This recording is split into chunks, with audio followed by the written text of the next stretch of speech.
Hello बच्चों, let's read this question. The question says what focal length should the reading spectacles have for a person for whom the least distance of distinct vision is 50 centimeter. Option A plus 50 centimeter, option B minus 75 centimeter, option C minus 50 centimeter and option D 75 centimeter. तो इस question के अंदर हमें बोला गया है कि जो स्पेक्टिकल्स हैं उनकी फोकल लेंथ क्या होनी चाहिए यदि लिस्ट डिस्टेंस है वो 50 सेंटीमीटर है. तो इसके लिए की कंसेप्ट की बात करते हैं. बात करें यदि की कंसेप्ट की, तो की कंसेप्ट इस क्वेश्चन के लिए ये हमारे पास क्या हो जाएगा. हम देखते हैं कि हाइपरमेट्रोपिया की कंडीशन क्या होती है. हाइपरमेट्रोपिया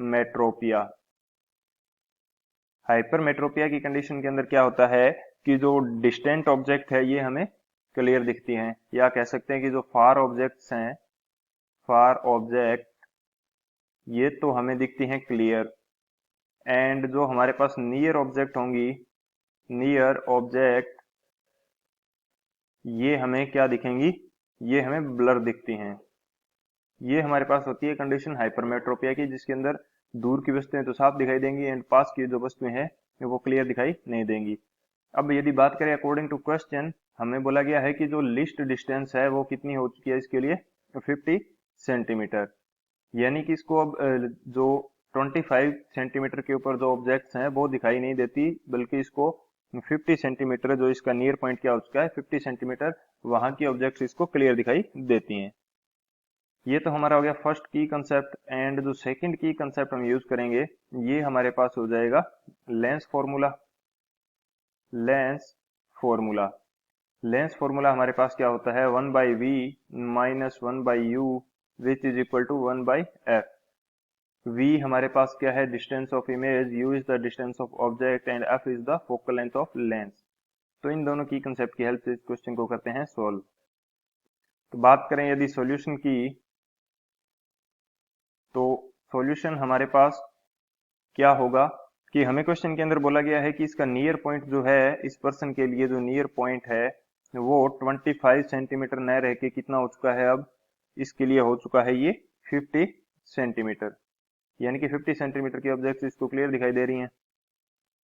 अब हम क्या चाहते हैं कि यदि इसको करेक्ट करना चाहें तो हम चाहते हैं कि वापस इसको जो 25 सेंटीमीटर की डिस्टेंस पे कोई ऑब्जेक्ट रखी हुई है तो वो इसको फिर से क्लियर दिखने लग जाए, तो ये ट्रीट हो जाएगा, इसकी पूरी कंडीशन या हाइपरमेट्रोपिक कंडीशन क्या है ट्रीट कर दी जाएगी.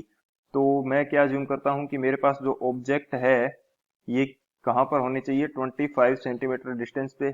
यही हम चाहते हैं कि जो 25 सेंटीमीटर डिस्टेंस की ऑब्जेक्ट है वो इसको वापस दिखने लग जाए. एंड ये जो 25 सेंटीमीटर की ऑब्जेक्ट कब वापस दिखने लग जाएगी, जब इसकी इमेज क्या बने, इसकी इमेज बने किसके ऊपर 50 सेंटीमीटर के ऊपर. यानी कि हम कोई ऐसा लेंस यूज करेंगे जिसके कारण जो 25 सेंटीमीटर की डिस्टेंस पे ऑब्जेक्ट रखी हुई है इसकी इमेज बन जाए 50 सेंटीमीटर पर. एंड जो 50 सेंटीमीटर पर इमेज बनेगी वो आई लेंस के लिए क्या काम करेगी, ऑब्जेक्ट का काम, एंड इसको क्लियर विजन फिर से मिल जाएगा. तो हमारे पास जो लेंस यूज करेंगे इसकी फोकल लेंथ हमें फाइंड आउट करनी है. तो ये लेंस के सामने ऑब्जेक्ट है एंड जिस डायरेक्शन के अंदर रे ऑफ लाइट आ रही होगी उससे अपोजिट हमें u की वैल्यू मेजर करनी पड़ेगी. तो इसको क्या लेंगे माइनस, एंड इसी तरह से इसके सामने ही हमारी इमेज बनेगी तो इसको भी हम माइनस लेंगे. तो अब यदि फॉर्मूला के अंदर वैल्यू पुट कर दी जाए तो ये हमारे पास फॉर्मूला क्या होता है 1 बाई वी की वैल्यू क्या है मेरे पास -50 माइनस 1 बाई यू की वैल्यू मेरे पास क्या है -25 centimetre which is equal to 1 by F.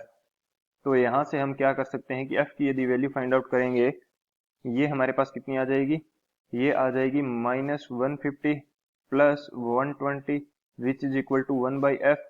तो यहाँ से f की वैल्यू हमारे पास कितनी आ जाएगी, ये हमारे पास आ जाएगी प्लस 50 सेंटीमीटर. यानी कि यदि हम 50 सेंटीमीटर का कन्वेक्स लेंस यूज करेंगे तो हमारी जो विजन है फिर से क्लियर हो जाएगा. तो यदि बात करें ऑप्शंस की तो कौन सा ऑप्शन करेक्ट हो जाएगा, हमारे पास जो ऑप्शन ए है प्लस 50 सेंटीमीटर ये हमारा करेक्ट ऑप्शन हो जाएगा. So option A is the final answer I hope you understood it well. Best of luck. Thank you.